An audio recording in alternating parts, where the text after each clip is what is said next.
दोस्तों, आपका आपके ही अपने YouTube चैनल लर्न विद निहाल पर एक बार फिर से स्वागत है। आज एक हम निबंध देखने वाले हैं। एक टॉपिक है महिलाओं की शिक्षा का महत्व। तो महिलाओं की शिक्षा का महत्व के नाम से आ जाए या महिलाओं का सशक्तिकरण या महिलाओं का योगदान, तो महिलाओं से संबंधित अगर कुछ भी वो आपसे पूछ लेते हैं तो आपको यही निबंध एक लिख के आना है। तो ज़रा देखते हैं, ये हिंदी में लिखा है मैंने, हिंदी के पेपर के लिए। तो सबसे पहले प्रस्तावना आती है, या इसको प्रस्तावना को हम परिचय भी बोलते हैं। तो प्रस्तावना लिख लें या परिचय लिख लें, एक ही बात है, लेकिन प्रस्तावना लिखोगे तो ज़्यादा प्रोफेशनल लगता है। आज महिलाओं की स्थिति हिंदुस्तान में बहुत तेज़ी से बदल रही है। आजकल लोग लड़कियों को पढ़ाना चाहते हैं। पुराने रूढ़िवादी सिद्धांत दिन प्रतिदिन खत्म होते जा रहे हैं। आजकल ग्रामीण लोग भी अपनी बेटियों को स्कूल भेज रहे हैं।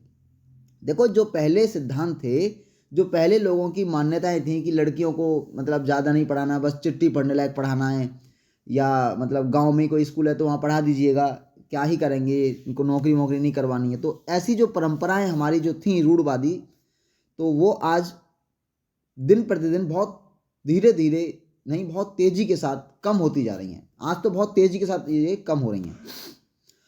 आजकल ग्रामीण लोग भी अपनी बेटियों को स्कूल भेज रहे हैं। और देखिए, जो ग्रामीण लोग हैं, जो एकदम बैकवर्ड इलाका जिसको हम कहते हैं, रूरल एरिया जिसको बोलते हैं हम, रूरल एरिया, तो जो रूरल एरिया है वहाँ से भी आजकल लड़कियों को भेज रहे हैं पढ़ने के लिए बड़े बड़े शहरों में।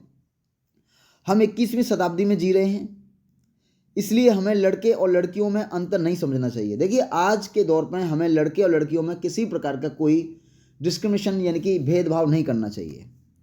लड़का केवल एक घर को चलाता है, जबकि लड़की दो घर को चलाती है। देखिए, अब यहाँ पर इस बात का मतलब क्या है।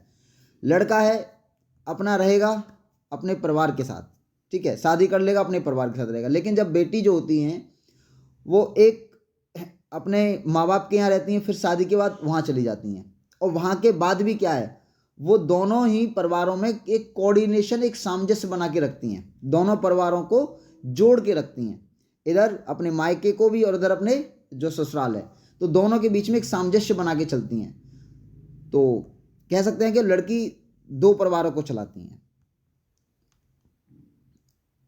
महिलाओं की शिक्षा की आवश्यकता। यदि वास्तव में आप देश को बदलना चाहते हैं, भारत को शिक्षित करना चाहते हो, भारत को बेरोजगारी से मुक्त करना चाहते हो, भारत को भ्रष्टाचार से मुक्त करना चाहते हो, आप अगर भारत में को बदलना चाहते हो, भारत को शिक्षित करना चाहते हो, या भ्रष्टाचार से मुक्त करना चाहते हो, अपने नन्हे नन्हे बच्चों को बड़ा आदमी बनाना चाहते हो। अब अपने जो छोटे छोटे जो बच्चे होते हैं हमारे, इनको हम एक बड़ा आदमी, एक महान पुरुष बनाना चाहते हैं, एक कामयाब व्यक्ति बनाना चाहते हैं, तो सबसे पहले आपको महिलाओं को शिक्षित करना पड़ेगा। तो भाई साहब, सबसे पहले आपको महिलाओं को शिक्षित करना ही पड़ेगा। यदि आप महिलाओं को शिक्षित नहीं करोगे तो यह देश कभी तरक्की नहीं करेगा। महिलाओं को अगर शिक्षित न किया जाए तो ये देश तरक्की नहीं कर पाएगा। धार्मिक पुस्तकों में भी लिखा है, क्योंकि माँ प्रथम गुरु होती है। माँ जो होती है वो बच्चे के लिए क्या होती है, प्रथम गुरु होती है। सबसे पहले हमको कौन सिखाता है, हमारी माँ सिखाती है। यदि प्रथम गुरु अच्छा होगा तो बाकी तो सब अच्छा होगा, क्योंकि कहा जाता है, देखो ये अंग्रेजी में भी एक कहावत है, first impression is the last impression. आप इसको हिंदी का ही पेपर लिख के आ रहे हो, लेकिन इसको एक लाइन मेरे कहने से इंग्लिश में अगर टाइटल दे के आओगे तो और ज़्यादा उस पर इंप्रेशन पड़ेगा, प्रभाव पड़ेगा एग्जामिनर पर। तो first impression is the last impression, मतलब पहली बार में जो प्रभाव पड़ता है व्यक्ति पर, वही जो है लास्ट तक पड़ता है, हमारी जो छवि होती है। महिलाओं का योगदान, अगर देखा जाए समाज में महिलाओं का बहुत बड़ा योगदान है। आज की लड़कियां बढ़ चढ़कर खेल कूदों में हिस्सा ले रही हैं। अब देखिए, सानिया मिर्जा है, सानिया नेहवाल है, और क्या नाम है आपका, बहुत सारी जो हरियाणा की जो लड़कियां हैं वो गोल्ड लेके आती हैं विदेश से। मतलब गोल्ड का मतलब इनसे सिक्के, पदक, स्वर्ण पदक, रजत पदक, सिल्वर। तो ये जो लड़कियां हैं भाग दौड़ कर रही हैं और खेल में अपना नाम रोशन कर रही हैं, और भारत का नाम रोशन कर रही हैं। तिरंगे को वहाँ पर इतना होस्ट कर रही हैं, लहरा रही हैं, तिरंगे को लेके दौड़ती हैं, तिरंगे को लेके जो भी उनके खेलकूद होते हैं। तो बढ़ चढ़कर लड़कियां हिस्सा ले रही हैं, पढ़ाई में भी नाम रोशन कर रही हैं। आज की लड़कियां विदेश जाकर भारत के लिए सोना जीत रही हैं। मैंने आपको पहले ही बताया, मुझे ज़्यादा खिलाड़ियों के तो नाम पता नहीं है, लेकिन मैं आपको बता रहा हूँ कि जैसे हरियाणा की कुछ हमारी बहनें हैं, और भी स्टेटों से हैं, उत्तर प्रदेश से भी हैं, अपना बिहार से भी हैं, जहाँ से भी हैं, तो ये लड़कियाँ जो है बाहर जाती हैं और जैसे ओलंपिक वगैरह गेम होते हैं तो वहाँ पे जीत के आती हैं सोना वगैरह, जो स्वर्ण पदक होता है।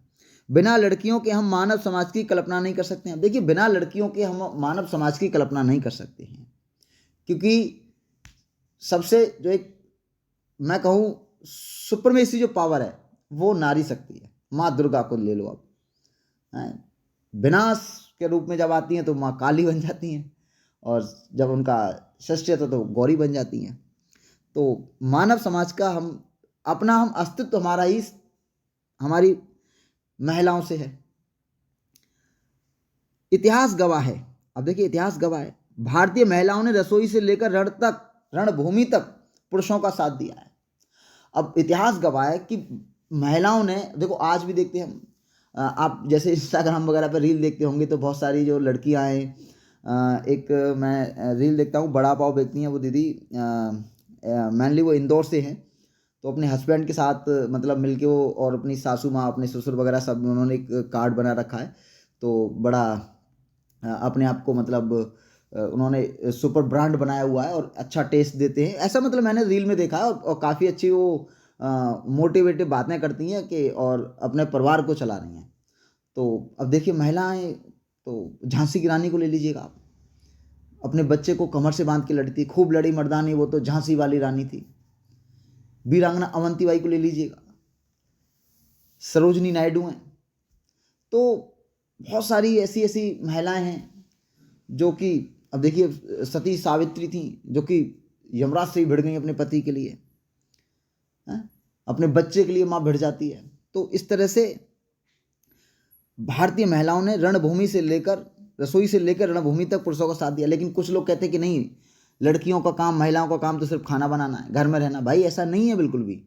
और ये तो कुछ हिंदुस्तान के जो बीच में ऐसा दौर आ गया कि महिलाओं को पर्दे में रहना पड़ा किसी कारणवश, लेकिन हमारे सनातन धर्म में कभी भी महिलाओं को पर्दे में नहीं रखा गया, जहाँ तक मैंने सुना है, मैंने अध्ययन किया है। बाकी मैं किसी पर कोई टिप्पणी या किसी पर मैं कोई क्लैरिफिकेशन नहीं दे रहा हूँ सनातन धर्म की, यहाँ पर मैं बस आपको बता रहा हूँ महिलाओं का स्थान। अब देखिए महिलाओं का स्थान की बात करते हैं। आज महिलाएं IPS, PCS, IAS, doctor, engineer, ये सब आप लिख लेना, डॉक्टर, इंजीनियर। आप देखो हिंदी में आप बढ़ा सकते हो, यहाँ से निबंध को थोड़ा बहुत आप आगे 10-5% कम भर्ती कर सकते हो, बनती हैं। महिलाएं राजनीति से जुड़ी हैं। आज की जो महिलाएं देखो राजनीति से, देखो हमारी जो बहन मायावती जी हैं, उनका एडमिनिस्ट्रेशन पावर की देखी जाए तो उनके मुकाबले कोई एडमिनिस्ट्रेशन नहीं था, बहुत अच्छा था।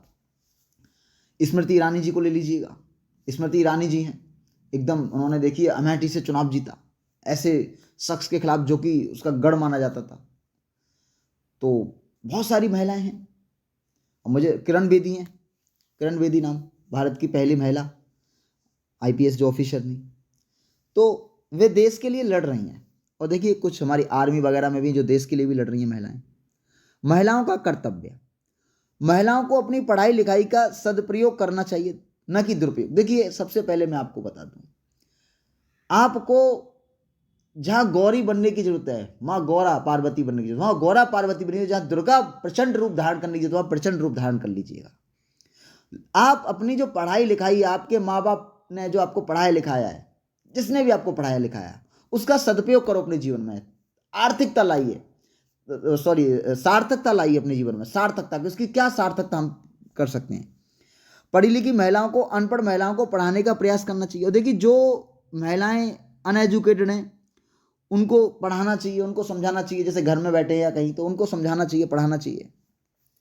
निष्कर्ष हम संक्षेप में कह सकते हैं, मतलब हम शॉर्ट में कह सकते हैं कि लड़कियों को पढ़ने दिया जाए, उन्हें स्कूल भेजना चाहिए। यदि वास्तव में आप महिलाओं को अर्थात अपनी बहन बेटियों को आत्मनिर्भर बनाना चाहते हो तो कृपया उन्हें पढ़ाओ। अब देखिए आत्मनिर्भरता शिक्षा से आती है, बिना शिक्षा के देखिए अब ये कहते हैं ना लड़कियां ही जो है निर्भर रहती हैं। भाई साहब अगर किसी लड़के को तुम मत पढ़ाइएगा, मत उसको एजुकेटेड करिएगा, देखो पढ़ाई का दो भी सेंस होते हैं, मैं आपको बता दूं। ये नहीं कि एजुकेशन जो आज हमारे चल रहा है ना कल्चर की, ये ही शिक्षा है, एक पढ़ा और एक गुना। तो पढ़ा और गुना दोनों होना चाहिए सर जी। कुछ देखो ऐसे हैं हमारे परिवार में भी, हमारे आस पड़ोस में, हमारे गांव देहात में, कि जो पढ़े नहीं है लेकिन गुने हुए हैं प्रॉपरली, और गुने हुए हैं वो बिजनेस कर रहे हैं लाखों करोड़ों का। ऐसे होंगे लोग। तो पढ़ाई लिखाई का ये नहीं कि सिर्फ आपने चंद्र एक बस पेपर पास कर लिया, हाई स्कूल पढ़ लिया हो, आपको कुछ पता नहीं है इधर उधर का, ना दुनियादारी का ना किसी का, बस एग्जाम पास होने के लिए पढ़े। तो ये पढ़ना नहीं है। पढ़ने के साथ साथ दोस्त, मैंने क्या कहा, गुनना भी होना चाहिए। यदि वास्तव में महिलाओं को अर्थात अपनी बहन बेटियों को आत्मनिर्भर बनाना चाहते हो तो कृपया उन्हें पढ़ाओ। महिलाओं के लिए सरकार को स्कूल, कॉलेज और विश्वविद्यालय खोलने चाहिए ताकि हर लड़की को पढ़ने का अवसर मिल सके। हर लड़की को पढ़ने का अवसर मिल सके, इसलिए सरकार को क्या चाहिए, ज़्यादा से ज़्यादा स्कूल कॉलेज खोलने चाहिए। सरकार को लड़कियों की फीस माफ़ करनी चाहिए। देखिए सरकार को करना चाहिए कि लड़कियों की कोई फीस ही नहीं लगेगी। लड़कियों को फीस बिल्कुल एग्जेम्प्ट कर देनी चाहिए, लड़कियों की फीस बिल्कुल माफ़। तो देखिए ये महिलाओं के ऊपर मैंने लिखा है, इसमें आप हिंदी में है तो आप छोटा लग रहा है थोड़ा सा, अपनी तरफ से दो चार बातें जैसे मैंने और बताई उनको जोड़ सकते हो, और ज़्यादा बड़ा लग रहा है दो चार बातें काट सकते हो।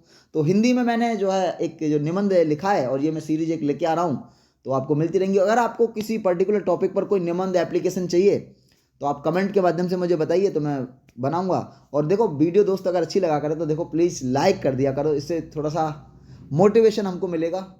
और बाकी तो आप लोगों के सपोर्ट की बहुत ज़रूरत है मुझे। तो मिलता हूँ आपसे किसी नेक्स्ट वीडियो में, तो बिल्कुल बाय, टेक केयर, हंसते रहिए, मुस्कुराते रहिए।